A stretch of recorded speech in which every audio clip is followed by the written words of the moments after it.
Delhi high court का बड़ा फैसला, टेलीग्राम पर जारी रहेगा अस्थायी बैन। नीट पेपर लीक के चलते केंद्र ने लगाया बैन।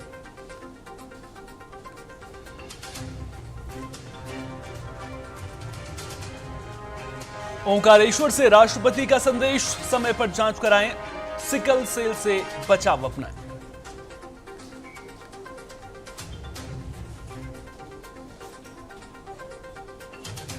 अंतर्राष्ट्रीय योग दिवस को लेकर बढ़ा उत्साह। देहरादून में सीएम पुष्कर सिंह धामी ने की लोगों से योग अपनाने की अपील। योग को बताया सनातन परंपरा की अमूल्य धरोहर।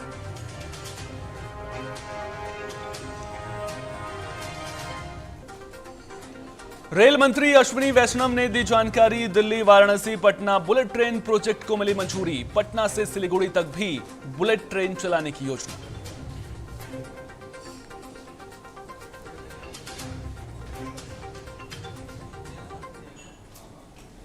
नमस्कार, बहुत स्वागत आप सभी का टीएनपी न्यूज पर। मैं हूं आपके साथ सोहन सिंह। शाम के 5 बज चुके हैं। वक्त है 5 बजे की 5 बड़ी खबरों का। सबसे पहले बात करेंगे टेलीग्राम को दिल्ली हाईकोर्ट से लगे झटके की। दूसरी खबर में बात होगी सीएम योगी की, जिन्होंने अयोध्या से विपक्ष पर निशाना साध दिया है।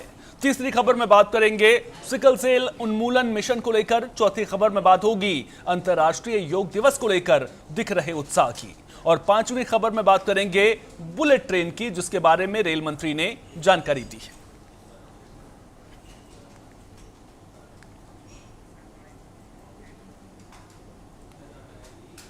दिल्ली हाईकोर्ट ने मैसेजिंग ऐप टेलीग्राम पर लगाए गए अस्थायी बैन को हटाने से इनकार कर दिया है। कोर्ट ने कहा कि फिलहाल केंद्र सरकार का फैसला जारी रहेगा। सरकार ने यह बैन नीट री एग्जाम से जुड़े पेपर लीक की आशंकाओं के चलते लगाया था।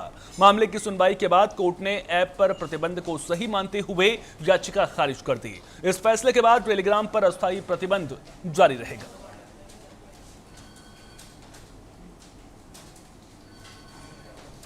तो दिल्ली हाईकोर्ट का बड़ा फैसला आया है। टेलीग्राम पर अस्थायी बैन फिलहाल जारी रहेगा। आपको बता दें कि नीट रे एग्जाम को देखते हुए किसी भी तरह की अफवाह छात्रों के बीच में ना फैले, लिहाजा सरकार की ओर से टेलीग्राम ऐप को लेकर के बैन लगाया गया था। 22 तारीख तक ये बैन रखा गया था। और अब जब टेलीग्राम की ओर से इस फैसले को हाईकोर्ट में चुनौती दी गई, तो वहां पर टेलीग्राम कंपनी को बड़ा झटका लगता हुआ नजर आया है। ज्यादा जानकारी के साथ हमारी सहयोगी शालू चौहान फोन लाइन पर हमारे साथ में जुड़ गई हैं। शालू, टेलीग्राम के लिए ये बड़ा झटका, अपने आदेश के दौरान क्या कुछ खास बातें हाईकोर्ट की ओर से कही गई? बिल्कुल, देखिए आपको बता दें जिस तरीके से टेलीग्राम ने इस याचिका को दायर किया था, क्योंकि अगर हम टेलीग्राम की बात करें तो टेलीग्राम के जो संस्थापक हैं उन्होंने सरकार पर कई सवाल खड़े किए थे और आरोप लगाते हुए याचिका दायर की थी। लेकिन आज इस याचिका पर सुनवाई हुई और कोर्ट ने दोनों तरफ की दलीलें सुनने के बाद कोर्ट की तरफ से टेलीग्राम की जो याचिका दायर की गई थी उसको खारिज करते हुए और ये कहा कि जो सरकार ने फैसला लिया है 22 जून तक जिस तरीके से अस्थायी रूप से जो बैन लगाया है, पूरी तरीके से सही फैसला लिया गया है। क्योंकि किस तरीके से जो पेपर लीक होते हैं और इस बार री एग्जाम हो रहा है, तो किसी भी तरीके के बच्चों को इस बार कोई परेशानियां ना हो और कोई भी पेपर लीक ना कर सके, उसको लेकर के सरकार ने ये फैसला लिया था। और सरकार का जो फैसला है वो लगातार 22 जून तक जिस तरीके से अस्थायी बैन लगाएगा वो जारी रहेगा। और उसको देखते हुए सरकार के हित में जो है वो कोर्ट ने फैसला दिया। और जिसके बाद ये कहा गया कि देखिए 2024 में भी टेलीग्राम के द्वारा ही जो पेपर लीक हुआ था, वो भी यहाँ पर जो केंद्र सरकार की तरफ से वकील दलील दे रहे थे तुषार मेहता, उन्होंने तमाम दलीलों को देखते हुए वहां पर कहा कि 2024 में भी टेलीग्राम से ही पेपर लीक हुआ था और जिसको देखते हुए सरकार ने बैन लगाया है। तो अब पूरी तरीके से जो टेलीग्राम की याचिका है वो खारिज हो चुकी है और 21 तारीख को जो एग्जाम होगा उसमें किसी भी तरीके की कोई परेशानी ना हो, उसको देखते हुए। और सरकार ने जो बैन लगाया वो सिर्फ इसलिए लगाया है कि जो शंकाएं थी कि कहीं ना कहीं टेलीग्राम से पेपर लीक हो सकता है, तमाम चीजें जो अपनी टेलीग्राम से, चाहे हम तारीख की बात करें या समय की बात करें, वो कहीं ना कहीं वहां से एडिट हो जाता है, उसको लेकर के बैन लगाया गया है। तो अब जो हाई कोर्ट है, हाई कोर्ट का रुख किया था टेलीग्राम में, तो हाई कोर्ट की तरफ से एक बड़ा झटका लगा है और इसको लगातार अस्थायी रूप से 22 जून तक इसी तरीके से जारी रहेगा और किसी भी तरीके का कोई बदलाव नहीं किया गया है। और 21 जून को जिस तरीके से एग्जाम होगा। लेकिन शालू यहाँ पर बड़ा प्रश्न ये खड़ा हो रहा है ना, अब देखिए जब पेपर लीक हुआ था, एनटीए से जो है पेपर लीक होता है, उसके बाद टेलीग्राम पर पेपर, गेस्ट पेपर जो है वो सामने आता है। बड़ा सवाल यहां पर यह है कि टेलीग्राम पर पेपर लीक तभी होगा जब एनटीए से या फिर दूसरी जगहों से पेपर लीक हो जाए, यानी कि वो गेस्ट पेपर हो या फिर किसी दूसरे रूप में किसी के पास वो मौजूद रहे और वो फिर टेलीग्राम के जरिए उसको वायरल करे या फिर छात्रों को पहुंचाए जिसे उसे पहुंचाना है। बड़ा प्रश्न यहां पर यह खड़ा हो रहा है कि अब टेलीग्राम क्या रिएक्शन दे रहा है इस फैसले के बाद? क्या सुप्रीम कोर्ट जाने की तैयारी कर रहा है? क्योंकि वक्त तो बिल्कुल भी नहीं बचा है, 21 तारीख को परीक्षा होनी है, तो क्या ये माने कि अस्थायी बैन अभी कंटिन्यू ही रहेगा? क्योंकि अगर ऊपरी अदालत का दरवाजा खटखटाते हैं तो वो वक्त अब शायद टेलीग्राम कंपनी के पास में उतना बचा नहीं है। देखिए, मुझे लगता है कि शायद कोई फायदा नहीं रहेगा सुप्रीम कोर्ट का रुख करने का, क्योंकि महज एक दिन बीच में है और परसों जो है वो एग्जाम होना है। तो कहीं ना कहीं टेलीग्राम को झटका जरूर लगा है। हाँ, हालांकि टेलीग्राम की तरफ से तमाम आरोप ये भी लगाए गए हैं कि टेलीग्राम के जरिए से ही नहीं, अगर टेलीग्राम को पर प्रतिबंध लगा दिया तो तमाम ऐसी साइडें जिनकी तरफ से जो है पेपर लीक हो सकते हैं। लेकिन अगर हम सरकार की बात करेंगे तो सरकार की तरफ से यही कहा गया है कि टेलीग्राम में कई सारे ऑप्शंस होते हैं जिसके जरिए से वो जो वहां पर तारीख है, दिन है, उसको एडिट किया जा सकता है, जो कहीं ना कहीं शक के घेरे में बना हुआ था, जिसके देखते हुए टेलीग्राम पर बैन लगाया गया। तो मेरे ख्याल से अगर टेलीग्राम सुप्रीम कोर्ट का रुख करता है तो उसके पास अब कोई समय नहीं बचा है, क्योंकि महज एक दिन बचा है और एक दिन में शायद बिल्कुल। और अगर टेलीग्राम अगर सुप्रीम कोर्ट का रुख करेगा भी तो, क्योंकि नीट मामले को लेकर के भी सुनवाई लगातार वहां पर पेपर लीक को लेकर के चल रही थी और छात्रों के हितों को ही सर्वोपरि जो है वो रखता हुआ कोर्ट यहां पर नजर आएगा और कोशिश यही रहेगी कि सरकार जो कुछ भी कदम एग्जाम में किसी तरह की धांधली ना हो इसको लेकर के उठा रही है, उन फैसलों को लागू होने दिया जाए। लेकिन बड़ी बात यहां पर यह भी है कि सरकार यह कह रही है कि कुछ लोग अफवाह जो है वो टेलीग्राम के जरिए फैला सकते हैं, गलत प्रश्न पत्र को गेस्ट पेपर या पेपर लीक से जोड़ करके पेश कर सकते हैं, इसलिए टेलीग्राम पर यह अस्थायी बैन लगाया गया है। शालू, आप नजर बनाए रखिएगा। बहुत बहुत शुक्रिया तमाम जानकारी साझा करने के लिए। मुख्यमंत्री योगी आदित्यनाथ रामनगरी अयोध्या पहुंचे, जहां उन्होंने 245 करोड़ की विकास परियोजनाओं का शिलान्यास और लोकार्पण किया। इस दौरान उन्होंने विपक्ष पर जमकर निशाना साधा और कहा कि गोली चलवाने वाले आज उपदेश दे रहे हैं। हाल ही में चर्चा में आए राम मंदिर चढ़ावा चोरी के मामले पर बोलते हुए सीएम योगी ने साफ किया कि इस पूरे प्रकरण की एसआईटी जांच चल रही है और जल्द ही दूध का दूध और पानी का पानी हो जाएगा। उन्होंने भरोसा दिलाया कि दोषियों को किसी भी कीमत पर बख्शा नहीं जाएगा। भक्तों पर, कार सेवकों पर गोली चलाने और जय श्री राम बोलने पर लाठी भांजने वाले लोग आज उपदेश देने चले हैं। बहनों और भाइयों, मेरी अपील होगी सभी राम भक्तों से, अयोध्या के बारे में जो समाचार पत्रों में सुनने को मिला, हम लोगों ने ट्रस्ट के अनुरोध पर एसआईटी जांच बिठाई है और मैं उन्हें इस बात के लिए कह सकता हूं कि एसआईटी जांच दूध का दूध और पानी का पानी करके रहेगी, उसमें कोई संदेह नहीं।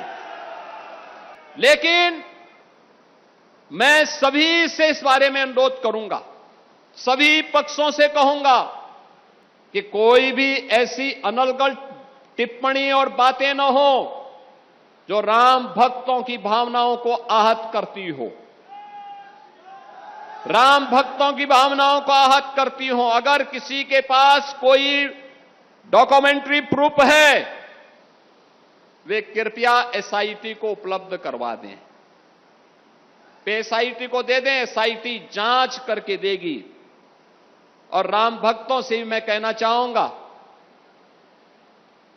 राम भक्तों से मेरी विनम्र अपील होगी, प्रभु राम ने हमें मर्यादा का पाठ पढ़ाया है, मर्यादित रहने का आचरण दिया है। हम उस मर्यादा का पालन करते हुए हमने 500 वर्षों तक, हम लोगों के पूर्वजों ने 500 वर्षों तक प्रभु राम के स्थान को लेने के लिए संघर्ष किया है। 500 वर्षों तक मर्यादित रहते हुए हमने संघर्ष किया है। 15 दिन और देख लें, इंतजार कर लो, चिंता मत करो। लेकिन हम अयोध्या को बदनाम करने वाले राम जन्मभूमि मंदिर को अपमानित करने वाले लोगों के बहकावे में कतई ना आए। ये लोग कभी नहीं चाहेंगे कि अयोध्या का नाम हो। एसआईटी गठित हुई है, दूध का दूध और पानी का पानी होगा। मेरी सभी संबंधित से यही अपील होगी, एसआईटी की रिपोर्ट आने तक कोई बयानबाजी कतई न करें, क्योंकि बीच बीच में जब बयानबाजी होती है तो वह जांच को प्रभावित करती है। UP bureau chief Nitin Singh ज्यादा जानकारी के साथ फोन लाइन पर हमारे साथ में जुड़ गए हैं। नितिन, अब देखिए, राम मंदिर चढ़ावा चोरी को लेकर के सियासत पहले ही परवान चढ़ी हुई नजर आ रही थी। अखिलेश यादव हमलावर थे, लेकिन अब जिस तरह से योगी आदित्यनाथ ने कार सेवकों पर गोली चलाने का जिक्र किया है, क्या ये माना जाए कि 2027 का चुनाव है वो राम मंदिर चढ़ावा चोरी के मुद्दे को लेकर के ही उस नैरेटिव सेट करने की कोशिश यहां पर दोनों पार्टियों की ओर से लगातार की जा रही है?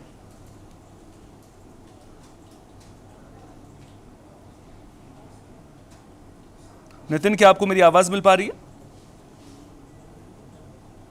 दोबारा नितिन से संपर्क साधने की कोशिश करेंगे। तो जिस तरह से मुख्यमंत्री योगी आदित्यनाथ ने आज साफ कर दिया है, राम मंदिर चढ़ावा चोरी पर उन्होंने दो टूक कहा है कि जो कोई भी दोषी है उसे बिल्कुल भी बख्शा नहीं जाएगा।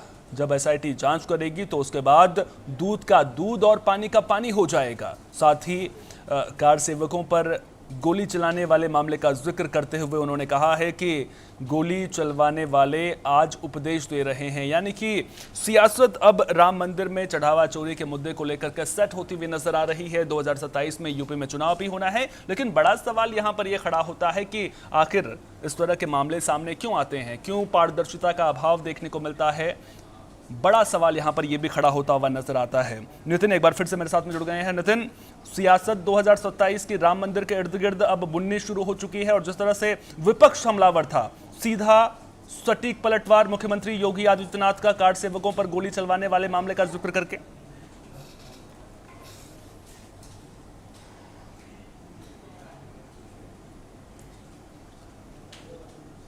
नितिन, क्या आपको मेरी आवाज मिल पा रही है? दोबारा नितिन से संपर्क साधने की कोशिश करेंगे तो सीधा और सटीक पलटवार मुख्यमंत्री योगी आदित्यनाथ की ओर से कर दिया गया है। दरअसल अगर राम मंदिर की बात की जाए तो बीजेपी जब राम मंदिर निर्माण को लेकर के आंदोलनरत थी तभी से ही बीजेपी के प्रमुख मुद्दों में ये शामिल रहा है और उसके बाद अगर देखा जाए तो राम मंदिर निर्माण के बाद अब चढ़ावा चोरी को लेकर के सियासत परवान चढ़ती हुई नजर आ रही है।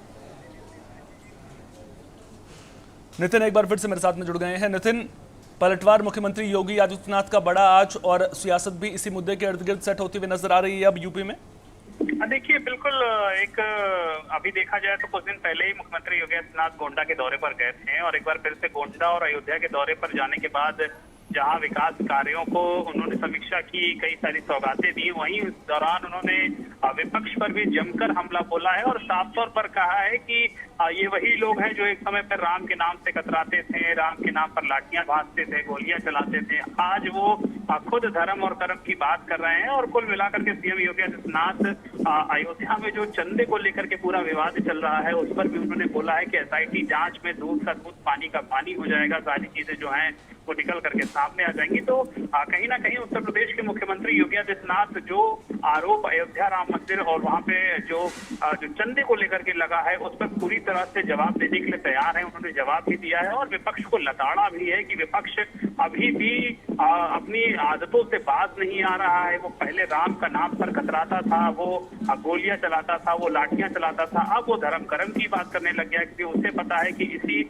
धर्म कर्म के मुद्दे पर ही कहीं ना कहीं वो सत्ता में आ सकता है। तो ये उसकी गलतफहमी है और बीजेपी अगर सत्ता में आ रही तो उसने जनता का विश्वास जीता हुआ। इस तरह की कई सारी जो बातें हैं वो सीएम ने कही है और उत्तर प्रदेश की राजनीति भी अब कहीं ना कहीं इसी के इर्द गिर्द घूमती हुई दिखाई दे रही है। बहुत बहुत शुक्रिया नितिन तमाम जानकारी साझा करने के लिए। मध्य प्रदेश के खंडवा जिले के ओंकारेश्वर में विश्व सिकल सेल दिवस के मौके पर एक विशेष कार्यक्रम का आयोजन किया गया। इस कार्यक्रम में राष्ट्रपति द्रौपदी मुर्मू शामिल हुई और सिकल सेल उन्मूलन मिशन 2047 से जुड़ी प्रदर्शनी देखी।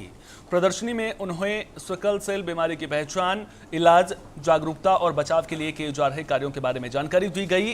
राष्ट्रपति ने मध्य प्रदेश सरकार के प्रयासों और स्वास्थ्य सेवाओं की तारीफ की। कार्यक्रम में राज्यपाल मंगूभाई पटेल, मुख्यमंत्री डॉक्टर मोहन यादव और कई जनप्रतिनिधि मौजूद रहे। राष्ट्रपति ने लोगों से समय पर जांच कराने और सिकल सेल बीमारी के प्रति जागरूक रहने की अपील की।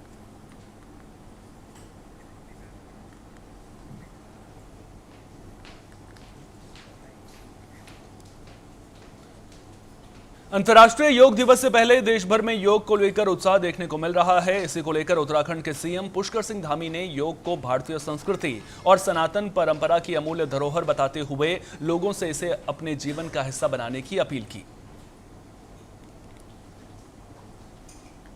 पूरी दुनिया के अंदर जब से अंतर्राष्ट्रीय योग दिवस मनाया जाने लगा, आदरणीय प्रधानमंत्री श्री नरेंद्र मोदी जी के आह्वान पर आज दुनिया के 190 से भी अधिक देश आज योग दिवस मनाते हैं और योग आज जन जन का योग, घर घर का योग बन गया है। देवभूमि उत्तराखंड योग की जननी रही है, क्योंकि ये ऋषियों की, मुनियों की, तपस्वियों की भूमि रही है। इसलिए यहाँ पर योग घर घर तक पहुँचे, उसके लिए हम योग ग्राम बना रहे हैं। हमने यहाँ देश की योग नीति सबसे पहले हम लाए हैं और इस प्रकार के आयोजन चूँकि हर बार योग दिवस से पहले पूरे सप्ताह भर, पूरे महीने भर चलते हैं और बड़े धूमधाम से चलते हैं। ये सभी को प्रेरित करते हैं, सबको स्मरण कराते हैं कि ये स्वस्थ जीवन शैली का आधार है और इसमें भाग लेना चाहिए। योग को अपनी दैनिक दिनचर्या का हिस्सा बनाना चाहिए। केंद्रीय रेल मंत्री अश्विनी वैष्णव ने बताया कि प्रधानमंत्री नरेंद्र मोदी ने पिछले बजट में दिल्ली से वाराणसी होते हुए पटना तक बुलेट ट्रेन चलाने का फैसला लिया है। इससे बिहार को तेज और बेहतर यात्रा सुविधा मिलेगी। इस परियोजना के पूरा होने पर पटना से दिल्ली की यात्रा लगभग 4 घंटे 41 मिनट में पूरी हो सकेगी। रेल मंत्री ने यह भी बताया कि आगे चलकर पटना से सिलीगुड़ी तक बुलेट ट्रेन चलाने की योजना है और इसकी तैयारी भी शुरू हो चुकी है। इसके अलावा देश की पहली बुलेट ट्रेन अहमदाबाद और मुंबई के बीच अगले साल शुरू होने की संभावना है। प्रधानमंत्री जी ने दिल्ली से वाराणसी होते हुए पटना को जोड़ते हुए दिल्ली, लखनऊ, वाराणसी, पटना ये बुलेट ट्रेन का भी पिछले बजट में निर्णय लिया है। इससे बिहार को बहुत अच्छी फैसिलिटी मिलेगी। पटना से दिल्ली की यात्रा मात्र 4 घंटे 41 मिनट की रह जाएगी बुलेट ट्रेन से और आगे पटना से सिलीगुड़ी तक बुलेट ट्रेन जाएगी। तो आने वाले समय में इसके लिए भी तैयारी चालू हो गई है। आप सब जानते हैं पहली बुलेट ट्रेन अहमदाबाद से मुंबई के बीच में अगले साल आरंभ होने वाली है। तो इसमें जो सीखने को मिला है और जिस तरह से अपने देश के इंजीनियर्स को इसके लिए तैयार किया गया है माननीय प्रधानमंत्री जी ने, तो उसी ताकत को उपयोग में लेते हुए आने वाले समय में पटना को भी बुलेट ट्रेन से जोड़ेंगे। ज्यादा जानकारी के साथ Bihar bureau chief Vijay Shekhar Singh ji phone line पर मेरे साथ में जुड़ गए हैं। विजय जी, बिहार के लिए बड़ी सौगात, जिस तरह से रेल मंत्री की ओर से ये बड़ी घोषणा की गई है यहाँ पर। देखिए, आज बिहार के लिए बहुत बड़ा दिन था। एक तो छपरा से आनंद बिहार के लिए नई ट्रेन, लेकिन इससे भी बड़ी बात थी बुलेट ट्रेन की घोषणा। और पटना से दिल्ली की दूरी अब 4 घंटे 40 मिनट की हो जाएगी और उन्होंने साफ कर दिया ये बुलेट ट्रेन चलाने का सिलसिला जो पहले अहमदाबाद से मुंबई से होगा शुरू, अब वो वाराणसी से पटना होते हुए दिल्ली जाएगी, सिलीगुड़ी तक की बात उन्होंने की। तो ये बिहार के लिए आज बहुत बड़ी बात है। और बिहार के लिए एक बड़ी बात वो है, मरहौड़ा में आज इंजन कारखाना है, वहाँ से 51वां इंजन आज दक्षिण अफ्रीका देश के लिए वहाँ भेजा गया। तो आज बिहार के लिए बात, बिल्कुल बिहार के लिए बहुत बड़ा दिन है। जिस तरह से बुलेट ट्रेन में अब सफर करते हुए बिहार के लोग नजर आएंगे, हालांकि इसमें अभी थोड़ा वक्त जरूर लगेगा। बहुत बहुत शुक्रिया विजय जी तमाम जानकारी साझा करने के लिए।